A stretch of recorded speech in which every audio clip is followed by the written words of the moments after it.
Gagawa tayo ng reading ngayon kasi may malakas dito na energy. Tinan mo. Four of Wands energy. Hindi to basta-basta energy lang ng someone in love. This is the type of energy right here who wants that serious commitment here with you guys. Seryosong commitment right here. Like handa siyang pumirma ng kahit na any marriage contract right now or kontrata rito, no, kahit na ano pa kayo, no, blood contact. May sandukuan pala rito. So, yan. No? Pero alam mo kasi nakakasense tayo rito ng pagkasenti sa kanyang energy. No? Kaya ginambala na naman yung pananahimik ko rito. Nag-Netflix ako and chill while drinking ice cold coffee. Pero yun nga, no, meron ditong gumambala ng ating katahimikan kasi nagsisenti siya. Senti, hindi Sunday. No? Kasi Friday ngayon eh. Senti Friday. So, yan. May nagsisenti ngayong Friday na to, no, gantong oras. Andun na ako sa episode 3 na ako ng May Demon. Epal naman eh. Char. So, tinanong natin sa mga guys. Kaya natin to, okay? Kasi alam mo kasi pag may mga ganitong klaseng malalakas na energy. Ako kasi, ganito lang ako pero seryoso ako dito sa purpose ko, sa goal ko na to, pathway na to, no, sa aking purpose in life. Kaya maraming salamat at nananatili kayo rito, no, na sumusuporta rito, no. Napakahirap na mabigat na responsibilidad ito para sa akin pero dahil nandyan kayo, nakakaya ko. Oh, naiyak ka, no? Thank you so much, mga bibs. Yan. Just like how this resonates, tingnan natin kung ano ba to. Pero meron ditong sobrang seryoso. Parang handa ka niyang pakasalan kahit sa anumang simbahan. Now na! Yan. Ganun yung energy niya. Pero may pagsenti. Alamin natin. Kasi, alam mo kasi pag sinabi mong senti, may halong lungkot yan at um, lungkot at parang kawalan ng pag-asa. Ano natin kung sino to.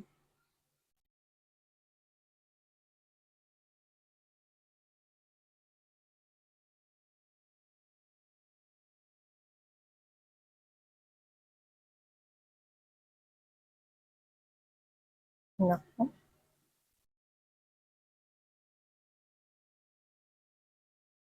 Naku, naku, naku, naku, naku, naku. Ayun. Yun na nga. Yan. Nagsisenti nga talaga siya rito, no? Hmm.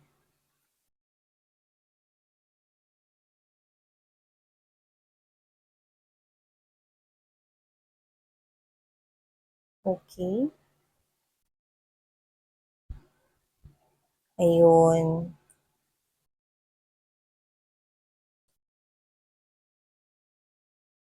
Hindi siya aware na nagiging hangal na siya, pero I do pick up na meron na rito mga energies na nagsasabi sa kanyang paligid rito, no? Na parang um, kumukontra sa kung ano man to, no, na pinapakita at ini-express niya dito sa'yo.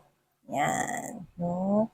So, yun mga babes, no? Bago tayo magsimula, no, let me just greet you, no? Good evening, everyone. So, ginambala na naman ako nitong person ninyo, no? Nakadil ninyo.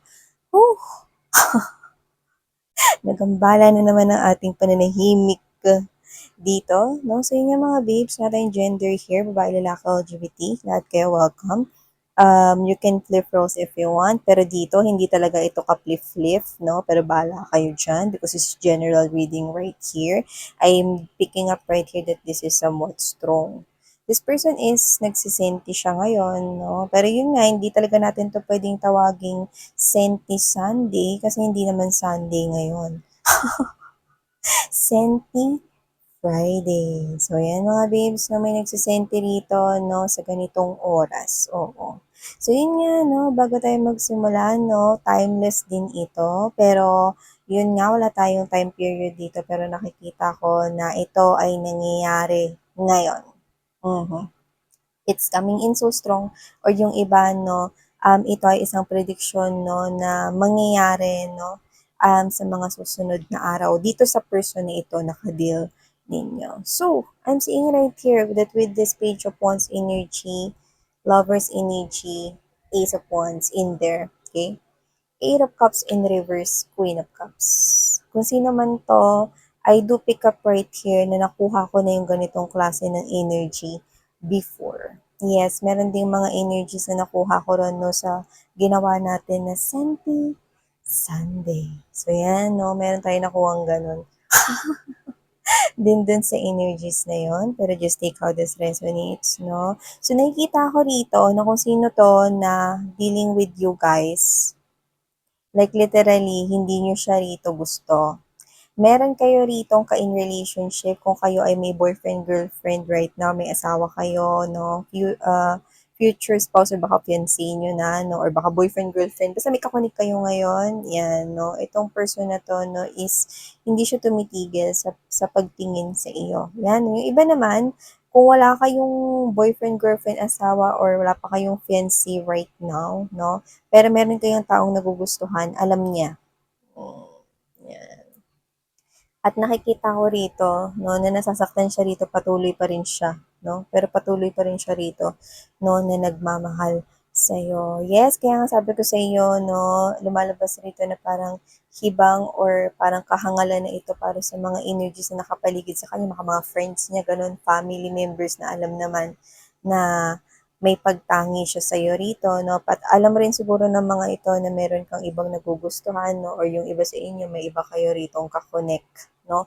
Which is I do feel like na kung sino man yung kakonek ninyo, no? Happy kayo dyan sa tao na yan. Yung iba doesn't have to be na may ka-in relationship na kayo. Yung iba naman may kausap na kayo, may nagugustuhan na kayo, no? Whether nagkakaroon na ng palitan ng mensahe, no? Coming from that person and you, pero nakikita ko rito na meron na kayo rito ibang crush. At kung sino man to kumukonek sa inyo, hindi ito yung um, hindi ito yung taong gusto mo. Yan. Pero may pagtangi siya sa iyo. Lumalabas dito that with this Eight of Cups in reverse energy right here, no? Queen of Cups, hindi niya kayang itigil tong kahibangan na ito, no? Naisipin ka, no, na alalahanin ng iyong mukha, no? So whatever the case may be, ang cheesy niya. Ang cheesy niya, no, at medyo 'pag nag-joke siya, ang corny rin. Yan, no, Mas alam mo 'yun, 'no, kung corny ako mag-joke, mas corny 'to, 'no, hindi hindi nakakatawa yung joke niya. So, kung sino man 'to, 'no, this person is cheesy, ibig sabihin nun, 'no, romantic siya mga babes, yung nakikita ko rito. At kung sino man siya, 'no, actually ano siya, eh, alam mo yung parang ano, nagiging martyr siya dito sa situation na ito. Kasi alam niya na may nagugustuhan ka ng iba or baka may ka-committed ka na rin na iba, pero patuloy ka pa rin niyang ginugusto. Like literally, ikaw lang, 'no? Parang parang siguro triny niya 'no, na ibaling or ipaling yung tingin niya sa iba, pero wala, ikaw at ikaw pa rin talaga yung bet niya rito 'no, or yung gusto niya na ikaw at ikaw pa rin. Tsaka mahal ka na niya, eh, Queen of Cups kasi yan, eh. Alam naman natin na ang Queen of Cups ang may pinakamalaking cup or chalice of love. So, ibig sabihin, no, genuine, pure at totoo na ito, no, at maaring dito sa kanila, no, matagal na rin nila kayo ditong minamahal, no. So, whatever the case may be, hindi ko naman siya nakikita ng gugulo, no, or pinaghihiwalay kayo ng partner mo, no, kung meron ka man nakakonect ngayon. Regardless kung ikaw ay single or married na or connected na sa iba, yun nakikita ko. Basta meron kang ibang gusto. Yan, no? At hindi ito, no? So, whatever the case may be, no, kung naririnig niya itong reading, no, at inuulit-ulit ko rito na hindi mo siya gusto, baka nasaktan na siya. Ba't ko kasi inuulit-ulit, miss yan? Ayun kasi mga babes na yun, nakukuha ko rito, eh. Hindi siya yung gusto mo. May iba kang gusto rito, no? At masakit yun sa kanya. tagos na tagos yung sa kanyang heart, 'no, sa puso niya rito, 'no. Kasi alam mo yung iba kasi sa kanila, 'no, kahit nauna kunwari ganito yung case, 'no, kahit mauna pa siya na makilala mo, para sa iba sa inyo example, kahit mauna pa siya na makilala mo rito, hindi naman 'to first come, first serve, eh. Hindi mo pa rin siya magugustuhan, ikaw pa rin talaga yung magugustuhan mo. So, puwedeng hindi mo siya type or or talagang may minamahal ka na talagang iba. Yun nakukuha ko rito, eh. Pero nananatili pa rin siya rito nagiging tapat at totoo pagdating sa kanyang feelings and emotions dito. Pero nakikita ko na hindi mo siya nasusuklian. Alam mo nangyayari rito, pabayaan mo lang daw siya, eh, kasi masaya siya, eh, oh, the Ace of Wands energy and there's this Nine of Wands. Eh, hindi hindi siya rito para manggulo. Actually, siya yung nag-create rito ng parang fence or gate or wall sa pagitan ninyong dalawa. Hindi ko siya nakikita na maninira ng relationship ninyo, wala siyang gagawin, no? Wala siyang gagawin dito para masaktan ka. Hayaan mo lang daw siya na mahalin ka sa malayo. Oo, ang cheesy niya talaga, no? Sarap niyang ilublob sa cheese. Ang cheesy niya, no? Pero kasi, ang hindi ko gusto sa energy niya, nasasaktan na siya. 'Di ba? Para siyang lumalabas dito na parang, ano ba siya, no? Second lead male character sa mga palabas? Or second lead female sa mga character sa palabas, 'di ba? Ba't mo naman pipiliin na maging second lang kung pwede ka namang maging first? Boom! Yan, pick up lines yun. 'Di ba? Bakit mo naman pipiliing maging second kung pwede ka namang maging first? Yes, no? Hindi ko sinasabi mga babes na hindi kayo kamahal-mahal, no? Kaya nga siya ganyan sa inyo kasi ibig sabihin, nakikitaan niya kayo ng isang, parang kayong isang individual na nagtataglay ng mga katangian, no? Para sa isang mabuting may bahay or isang mabuting haligi ng tahanan, no? Kumbaga parang perfect future spouse, yun ang tingin niya sa inyo rito. No? So, nakikita niyo yun. And deserve niyo naman yung ganong klase ng attention. Pero syempre, this is also a human being. Deserve niya rin sumaya, 'di ba? Para lahat happy, 'di ba? Kasi hindi mo naman pwedeng ihatiin yung katawan mo dito tsaka ikaw, nagpapakatotoo ka lang naman sa feelings and emotions mo rito. Masaya ka, eh, masaya ka sa relationship or kung sino man tong kakonek mo ngayon, no? Whether may label na kayo niyan or baka yung iba kasal na kayo diyan, no? Masaya ka sa tao na yan, no? Yung iba kahit na hindi pa kayo officially kayo ng kakonek mo, happy ka, eh, masaya kayo, eh, nakikita ko rito. So, importante rito, yung masaya ka talaga, yung nararamdaman mong saya is totoo, yun, eh, no? Masarap kasi sa pakiramdam pag nagpapakatotoo ka sa sarili mo, no? Siya nagpapakatotoo rin, no? Pero nagpapakasyunga rin at the same time. So, yeah, I'm hearing that song. You know that song? So, hindi nakakaalam nun, no? Kanta yun ni Mr. Darrell, oh. Okay, and the song, bakit ba ikaw ang naiisip ko at di na mawala-wala pa kahit na alam ko na ang puso mo ay may mahal na ng iba. Ayaw ng paawat ng aking damdamin. Tunay na mahal ka na. Sana'y hayaan mong ibigin kita. Maghihintay pa rin at aasa. Oh, 'di ba? Sabi ko sa inyo, eh. Maghihintay pa rin at aasa siya sa'yo. So, hayaan mo lang siya na mahalin mo siya rito, which is I do feel like, no, na this person here is nagiging stubborn siya, no, hindi siya nakikinig sa mga angels and spirit guides niya rito, no. Kasi whoever this individual is, hindi pwede na nagmamahal ka, nasasaktan ka at the same time. 'Di ba? Eh, kasi siya, yung minamahal niya ikaw, eh, ikaw may minamahal kang iba, eh. Hindi naman kayo pwede maging tatlo, 'di ba? So, whatever the case may be, this person here is, hindi niya talaga nahihirapan siya na tanggalin yung pagmamahal niya sa'yo. And this person here, parang wini-wish niya lang rito. Kasi yung iba sa inyo, pwedeng alam niyo yung emotions and feelings niya, eh, no? Hindi talaga kayo nag-give in doon. Hindi niyo talaga ini-entertain yun. Why? Kasi you're faithful here with someone na kakonek mo. with your considering love of your life. Yun yung naririnig ko sa inyo. This is my love of my life kasi miss yan. This is my person kasi yan. And hindi ko siya kayang i-betray. Okay? In any form and shape. Yun yung nakikita ko rito sa inyo. So, literal na meron kayo nagugusto ang ibang tao rito. Yan. At hindi siya. Yan. Pero yun nga, this person here, sinubukan niya siguro no, na hanapin yung mga bagay na nakita niya sa inyo, mga katangian no, na nakita niya sa inyo, sinubukan niya siguro hanapin yun sa iba, pero wala eh. Nasa inyo talaga eh. There's really something unique in you na nakita niya sa'yo. So, ito, nakikita ko siya rito that with the Ace of Cups eh. Ano na kasi, hindi lang siya rito basta nadulas eh. Fall na talaga siya sa'yo. Yan eh. Falls na talaga siya sa'yo. Kasi waterfalls to yun, no? Rumaragasari ito mga babes, no? At ang laki, no? Dambuhala ang chalice of love dito. At ito ay waterfalls, no? Malinaw na malinaw ang damdamin niya sa'yo rito, no? Patuloy siya rito maghihintay taasa. Exactly. So, kung sino man siya rito, Four of Swords energy, Temperance, and there's this Ten of Swords energy. Wala siyang ibang dinadaya kundi ang sarili niya lang. Hindi siya pwede magstay sa ganitong klase ng energy.